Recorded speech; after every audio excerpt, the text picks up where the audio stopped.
Yeah, but Neil, what about Sotheby's and Christie's? Oh, really? Aren't they so respected?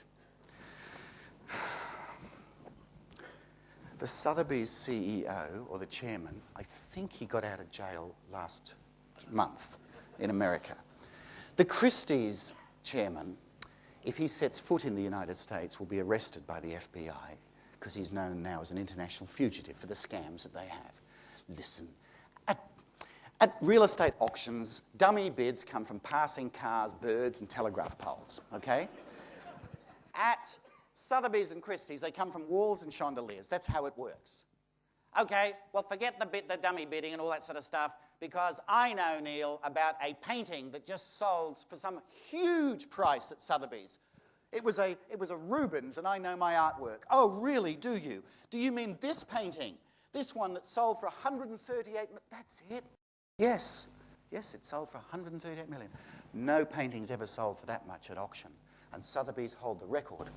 What was the buyer prepared to pay? 276 million. The sellers lose 138 million. Never know it, although they probably know it by now. And Sotheby's pick up a $16.7 million commission. Now, how would you have got the 276 million? Well, it's really quite simple. You don't let the buyers know what the other ones are offering. You just say, you've got one chance to tell me your best price, and that's it, it's going to be sold. Now, all of you here now know how to sell that Rubens painting. And I'll bet you'd do it, yes, for less than 16.7 million. You'd give them a discount. But you see, at auctions, when you're selling your house at auction, you don't know. It's not something you do every day. Some people only do it once in their lives. And what you've got is you've got people that have worked. I see people. I see them at airports. The baggage lady at the airport the other day, she said, oh, I've got my house going for auction. And I'm thinking, what are you getting an hour? $18? And how much are you going to lose by going to auction? I nearly got arrested trying to stop her, you know? Because she's innocent and she gets financially massacred. And it's a funny thing about this world, how there are clues all around us. What's the name of this painting, this Rubens? What was it called? Well, it's a sign here from somewhere from heaven. It's called The Massacre of the Innocents. Yeah. So let's say you haven't realized and you haven't figured it out at this stage that auctions actually get lower prices. What you've got is you've got a situation whereby the pressure on you is starting to become intense at the end, and the pressure on them is starting to become intense, agents, and your persistency will win out in the end. Yes. But hang on. Hang on. What about the other thing that gets the prices up? Come on. Wink, wink. Hey. They've got the new laws out now, and there's no dummy bidding allowed. Hey, you know what the bride said the other day to his agent mates when they were doing the training? He said, I'll just have my dummy bidders register. Well, you see, it doesn't take them long to figure it out, does it? But you remember the headlines when there was a crackdown on dummy bidding? Oh, and this is, what did the real estate industry do? Well, this is what the real estate industry did. In New South Wales, the president of the Real Estate Institute, when dummy bidding first raised its ugly head publicly, he said, you'll like this, he said, I never heard of it. That's what he said. Mr. Hill said he'd not heard about the practice of dummy bidding before. There would be tricks of the trade out there, but I've never heard of dummy bidding. What's he do now, this fellow? He's now the president of the Real Estate Institute of Australia. They promoted him for that. Fantastic. What did they say in Victoria? Well, the CEO in Victoria said this. He said, I'm not sure what's meant by dummy bids. The announcer on ABC radio said to him, explained it to him, he said, well, that's someone standing in the crowd pretending to be a real bidder, and they're not. What's his answer to that? Auctions have been around for a long time. Well, yes, so has domestic violence. And it would be more appropriate to compare auctions with domestic violence than it would be to try and say, well, because they've been around for a long time, that makes them respectable. Let me tell you about the dummy bidding thing. How do you have an auction if you only have one buyer?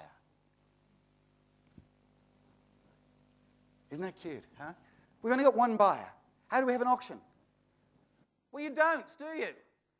You just can't. A dummy bid is to an auction like a spark plug is to an engine. That's what it is. Agents have become so arrogant, and never mind this agent in the bathroom talking to his mates about how he's just going to register his dummy bidders. Agents have been paying dummy bidders to be in the crowd. Some agents got so cocky about it and so arrogant that they actually started to send invoices to the home sellers for the cost of having the dummy bidder in the crowd. No, no. I've got somebody's nodding here, but most of you go, now I'll show you one from Victoria here. Look at this. Here was the invoice that went to the seller. Auction attendance Ted, $25. Yeah. Auction attendants Peter, $25. Because they're big, their name's Castor and Gilbert, and they're a very big agency, so they do it really well. You need more than one dummy bidder, don't you? And of course, auction attendants Ron, he got $30. He must have made an extra bid, Ron.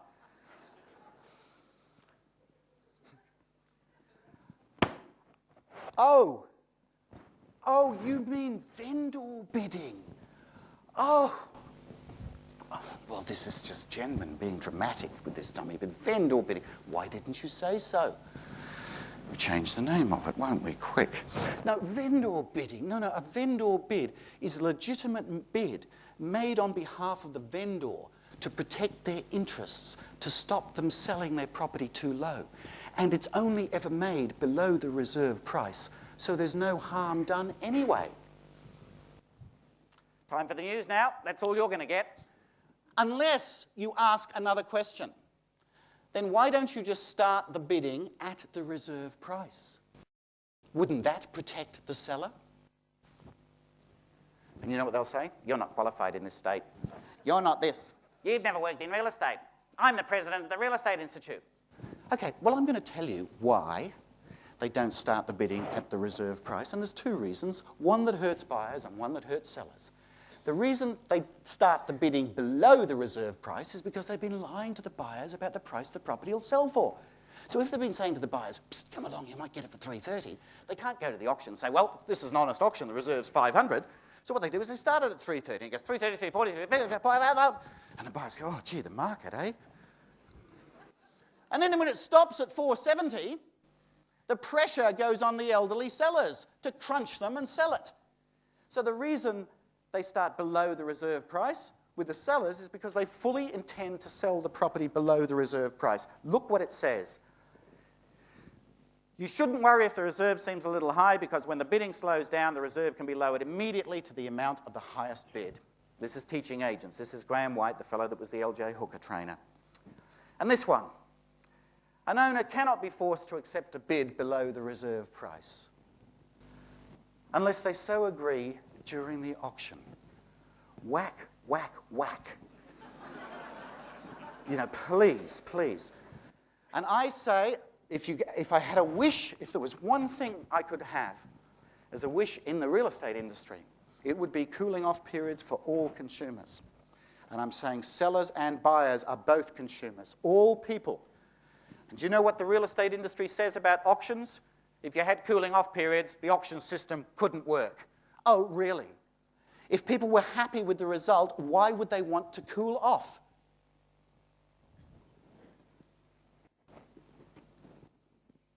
Agents start bidding below the reserve price because they intend to make sales below the reserve price. That's the reason. I read a lot of here. I've got a book here called Coercion, which is the persuasion professionals and why we listen to what they say. And on the back of the book it says, buy this book and find out why you bought this book. So I like that. I bought it for that. But here's what he says in Coercion. He says, the better and more sophisticated the manipulation, the less aware of it we are. And what happens is, at auctions, people are numb, their heads are spinning. I have one here from a lady in Wahroonga who said when the figure stopped at $495, we were asked to put the house on the market. We understood the figure of $495 was then a price to start negotiating from, but the hammer went down and was sold to the bidder at $495. I yelled out, no, that's not right, we can't sell at that price. We were devastated. I cried for the next hour, was physically sick, and if someone had given me a gun, I would have shot myself. I still have nightmares and can burst into tears while writing about this awfully devastating experience. The worst I have ever seen was a farmer buying a dairy farm who was badgered and coerced and bought And on the way home, he kept saying to his wife, we shouldn't have done it, we shouldn't have done it. And he tried to get out, went to his solicitor, couldn't do it. The agents had promised him they'd sell another farm and he'd be okay. Couldn't sell the other farm, and he was facing ruin. So he read the fine print in the contract. And he saw there was a way he could get out, so he killed himself. And that is a true story. And I know I can say that's over the top, and that is isolated. But nobody could read the statutory declaration from the widow, nor the coroner's report, without saying, why don't consumers in real estate have their basic fundamental rights? And yet the state government gives money to the real estate institutes to spread a message out there to consumers, which in many cases is false and misleading and not in their interests. So what I do is I come here and I show you what gets taught in the Real Estate Institute manuals. And here is one straight out of the Real Estate Institute of Australia manual. Auctions, take control, agents, they are usually numb. Move quickly, don't give them time to dwell on the price. And you know, when I'm standing here now speaking with you, and you're looking at me and I'm looking at you, and we're smiling, we're talking, we're doing whatever, every now and again, somebody might walk out up the back. It hasn't happened here today, but in lots of these talks. And as they're going out the back, I get this finger given to me, right? You don't get to see that because you're looking at me. I get to see that, and I've got to keep smiling. But if this was an auction hall and I was following the rules that agents are taught, no, you wouldn't be able to get out because this is what it says. Auctioneers, remember when signing a client up, make sure you keep an eye on them and always look for possible escape routes. This is what gets taught. And of course, when it's all over, at the fall of the hammer, the auctioneer should congratulate the purchasers and all sales staff should applaud, and this will result in general applause from the attendees. Yep, you'll see it. The auctioneer's the first one to go. There's another clue. Heaven sent us another clue about auctions. Have a look at this. A-U-C-T-I-O-N. That's how it's spelt. Okay, the warning is in the name. Caution. Caution. Don't sign anything. Sign. Pen. A hammer. Hold on a second. Let's think about something. You remember I told you about intimidation and bluff? The auction system is one huge bluff. A hammer? How on earth can anything be binding on the fall of a hammer? When you go to the motor registry to renew your license, they give you a hammer and tell you to whack it? Of course not. When you go to a restaurant and they give you the invoice in that leather wallet thing, when you open it up, what's in there? A hammer? No, a pen. So if you are at an auction and you are pressured like that lady from Wahroonga was, and the auctioneer yells out, sold, I'll tell you what to do. Skedaddle. Run.